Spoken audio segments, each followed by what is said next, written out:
Hey, this is Antonio. Welcome back to my channel. Now, who's ready for some fighting words? This video is going to be a recap, and it's also going to have a second part to this video, in which case I'm going to pose a question. So the recap is David Benavidez and Caleb Plant. The question that I would like to pose in the latter half of this video is, do you think the David Benavidez that we just saw defeat Caleb Plant, do you think that guy is ready for Canelo Alvarez? That's what I would like to pose. Really quick, if you like the videos, please take the time right now. Take the 10 seconds that it takes. Click that subscribe button if you haven't already done so. If you could also hit the thumbs up button, it really does help support this channel. So let's jump into this. Basically, everything that I said was going to happen happened. I said that Caleb Plant was going to find a lot of success early, in which case he did, due to his legs and just him being creative, as I stated. He had a great jab. He was very fast. He was getting off those combinations. Great, strong, powerful, long punches. And again, just angling off. And it forced David Benavidez to lunge a lot.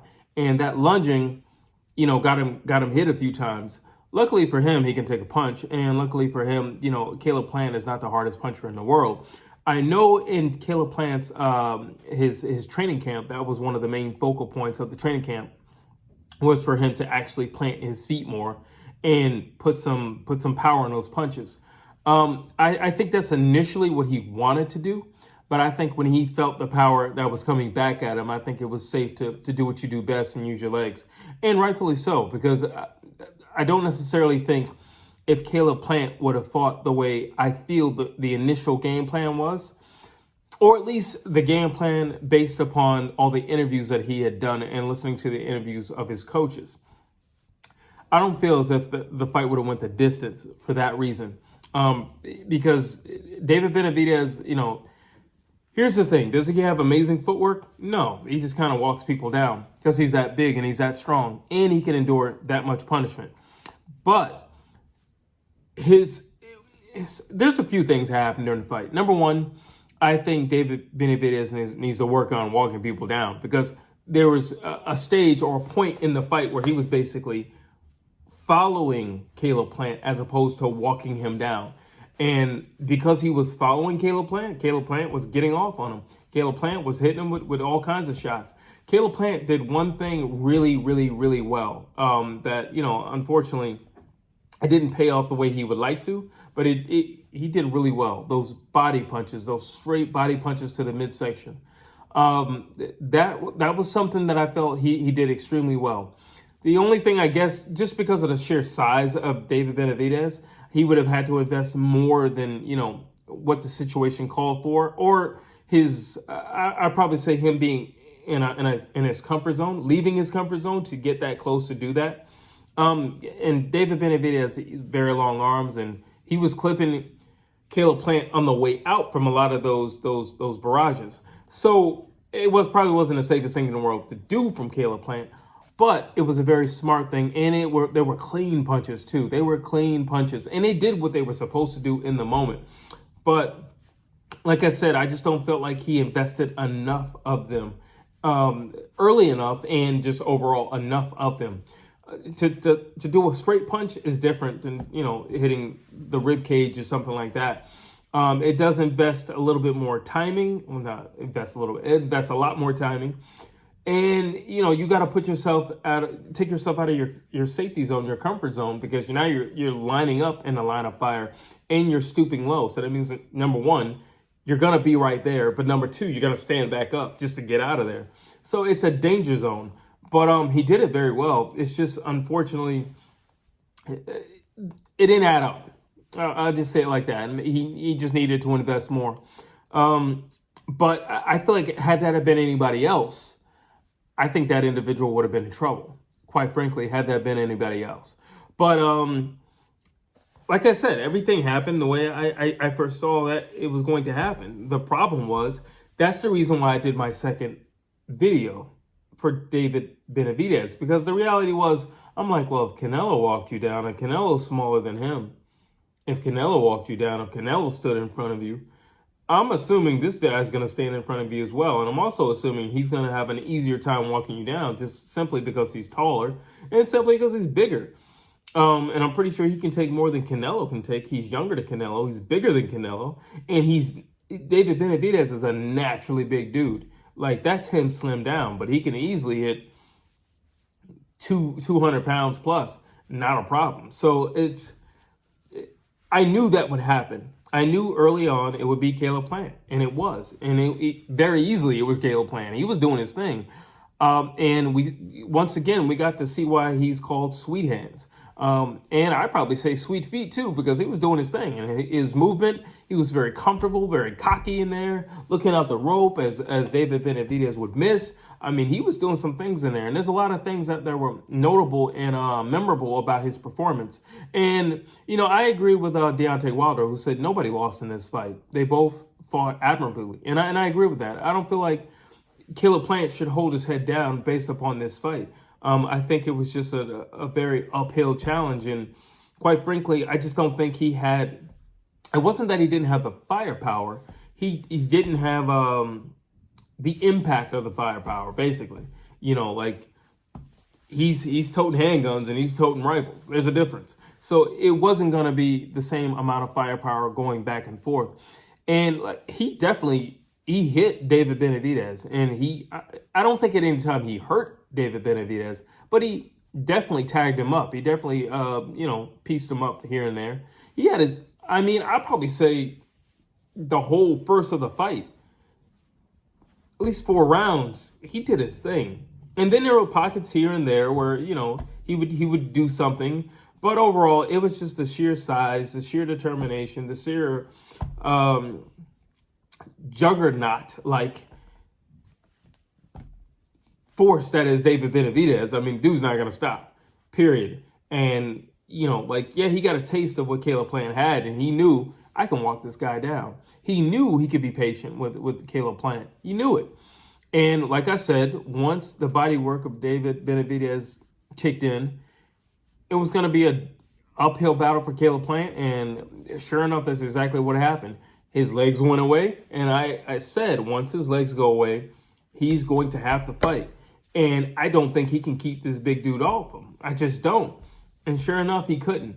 So that's that. That's basically the fight. Like I said, I agree with Deontay Wilder. I don't feel like there were any losers in this fight. I think both guys did their thing. And I'm very proud of Caleb Plant. I think he went back to, what he does best, and that was movement. Maybe he just needs to work on cardio, because, that's the thing. At some point, you're going to have to stop. At some point, you're going to have to face this man. At some point, you're not going to be able to, eke your way out of it. It just is what it is. I will say one more thing, actually. The clinch work of Caleb Plant could be better because he knew at some point he was going to be there. And I felt like that was some missed opportunity for him. That was some missed opportunity for him. I just felt like the team should have known at some point he was going to have to stand toe-to-toe at some point. And that needed to be worked on. And it didn't necessarily need to be clinch work. It could have simply just been holding. How do you hold a guy and twist him and get out of dodge? That's it. Or let the referee break you up. That's it. But, even when they would break off from their clinches, again, the long arms of David Benavidez, he would clip them on the way out. So, like I said, it was a good fight. It was definitely a much-needed fight. It was a good fight. I'm happy I saw it, and I'm happy they had it. I'm happy that they both stood up to fight each other. It was a lot easier because one of them had a loss. I feel like once a guy gets a loss, his overall mentality changes. It's like, you know what? I'm open to all challengers now because I don't have that zero, that O next to me anymore. So I'm open to all challengers. But that's basically it in a nutshell. Now, to the second half of this video, which is the question of, was the performance of David Benavidez strong enough to beat Canelo Alvarez? And I got to tell you, I'm not 100% sure. And I'm gonna listen. I've always said that David Benavidez could beat Canelo Alvarez. I've never been shy saying that. But after looking at that performance, and it wasn't a bad performance. Keep in mind, he was fighting a very mobile opponent, a very skilled opponent. So I'm not knocking David Benavidez, but there were certain things that I didn't necessarily like what I saw. I mentioned one earlier. It was David Benavidez following Caleb Plant. Now, I don't think that would be a problem if David Benavidez fights Canelo Alvarez, because Canelo Alvarez definitely doesn't have the legs that Caleb Plant has. So I don't think that's going to be a problem.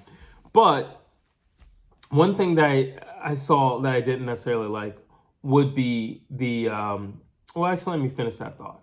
All right, no, Canelo Alvarez definitely doesn't have the legs of Caleb Plant. However, his head movement, his upper body movement is very slick, very precise, very crisp, and he's very slippery from the waist up. And that could be a problem because he can afford to stand in the pocket. David Benavidez, his whole game is to get close and then wreck shot. But that's Canelo's whole game as well. But on top of that, he's much more slippery than David Benavidez up close. So in the clinch, I would actually favor Canelo Alvarez. Not to mention he's a smaller guy. I would actually favor Canelo Alvarez. And as we've all seen, as of his last recent, 6-7 fights, he's been fighting taller guys. So yes, I would definitely favor Canelo Alvarez. I'm not shy to say that. I think at a distance, obviously, it would go and it would be in the favor of David Benavidez, being he's taller, he has those long arms, much longer reach. But up close, where both of them would prefer to be, I got to go with Canelo Alvarez. Then the other thing that I did not like that I saw David Benavidez do more than once was the lunging. I didn't like how he was lunging and his back foot was coming off the canvas. And so you're off balance, and it's just like, no. That's a mistake that you cannot make with a Canelo Alvarez. The dude is way too seasoned. The dude has fought way too many greats way too many Hall of Famers in the sport for you to be doing stuff like that. And that could get you in trouble. And it may not seem like a big deal, but it's a big deal. Now, granted, he could have just simply been doing that because Caleb Plant was, on his toes so much. And he could have just been doing that because Caleb Plant's taller than, say, somebody like a Canelo Alvarez. But nonetheless, you did it. And it showed me that he wasn't gauging distance properly. And by not gauging distance properly, you can get yourself in trouble with somebody like Canelo Alvarez, who gauges distance very well. Again, slick head movement, slick upper body movement. You cannot do things like that because you will pay for it. Keep in mind, you're much taller, you're much bigger, your arms are much longer. So for your arms to come back so you can reset are going to take much longer for you to do with a Canelo Alvarez, who's shorter than you, shorter arms. So by the time you do that, he can get off on you. And he can really get it in. And I think Canelo Alvarez hits harder than Caleb Plant. So those mistakes that you made with Caleb Plant, it wasn't that Caleb Plant couldn't capitalize on those mistakes. He just didn't, once again, have the firepower to truly capitalize on those mistakes. But you take a Canelo Alvarez who's got a solid chin. You take a Canelo Alvarez who's very comfortable in the pocket. You take a Canelo Alvarez who punches much harder than Caleb Plant. And you put him in that same scenario, quite possibly David Benavidez could be on the canvas before. Again, it's not as if he's never been there. Canelo Alvarez has never been on the canvas. David Benavidez has, so it's possible to put him down there. And doing things like the lunging, the lack of distancing and truly understanding the distance, not good. Also, not throwing a lot of punches. That was another thing in the fight. He didn't throw a whole lot of punches, and I get it because, styles make fights. So the way Caleb Plant was fighting, and he's very mobile, so it wasn't like you can throw a whole lot of punches. But if you threw a lot more punches, maybe you could have slowed him down. Maybe you could have caught him a little bit earlier. Maybe, we wouldn't have to wait for the championship rounds. Maybe this whole thing could have ended around round 10. Who knows? But we won't know. That's in the past. But again, you try that with Canelo Alvarez. I've said this many, many times, and I'm going to say it again. Canelo Alvarez has a great way of mesmerizing people. I don't know if it's the fact that they're just shocked that they're in there with Canelo Alvarez. I don't know what the deal is. But for some reason, they get in there and they kind of get starstruck, and they're just like, wow, it's really Canelo in here with me. I don't know whether to take a picture or fight him. I don't know what the deal is. But they all get mesmerized by it, and it slows them down. And Canelo's probably going to be faster than you anyway. I don't know about that. But he's a shorter guy. Let's just say, once again, you two both want to be up close. I think in order for Canelo to beat a David Benavidez, he would have to be up close. I don't think he stands a chance at distance. But you make those mistakes with Canelo Alvarez, I don't see it going too well for you. And I do see David Benavidez going to the canvas. I think those are things that could easily be corrected. I don't necessarily understand why. So here's the thing. I do feel like David Benavidez had a sense of urgency. Like he felt like he had to get Caleb Plant out of there. And sometimes being over enthusiastic in a situation that doesn't seem to be coming isn't necessarily the best thing for you. And I think, I would look at it as corner people, and if I could have told them anything, I would have told them that, maybe you just need to pump your brakes and you need to calm your man down because he's throwing these big lunging shots and it's not doing him any favors. And Caleb Plant was catching him in exchanges. So that's that. Also, Caleb Plant was getting hit with a lot of things where, his defense wasn't overall the best. You could do this. That's fine. I'm not a big fan of that because David Benavidez doing this, I'm sorry. That's fine. I'm not a huge fan of that when he does it because he relies on his mass. He relies on his size on top of the defense as opposed to somebody who's doing that defense. Perfect example in Adrian Broner doing that same defense. At least he'll from side to side and he'll open it up a little bit to see where you are. David Benavidez will just do it. Wait for the punches to stop, and then open the guard back up, and then go back to resume what he was doing. Now, granted, he got away with that because he was fighting Caleb Plant, and again, Caleb Plant wasn't hitting that hard, so that's why he was getting away with it. He was still getting touched with some stuff, but that was the reason why he was getting away with it.